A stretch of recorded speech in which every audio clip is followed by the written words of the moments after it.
Google Traduttore ha recentemente introdotto il Ligure. Andiamo a vedere come funziona.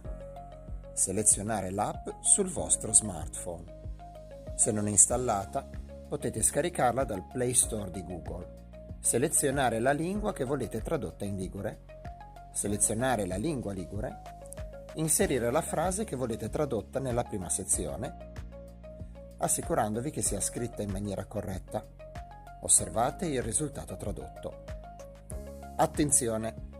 Il traduttore è ancora in una fase iniziale, quindi non sempre vi darà risultati corretti.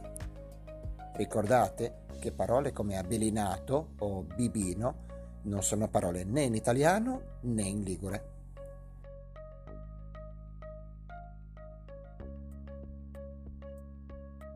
Ricordatevi che potete sempre lasciare un feedback per fare intendere al traduttore se ha fatto un buon lavoro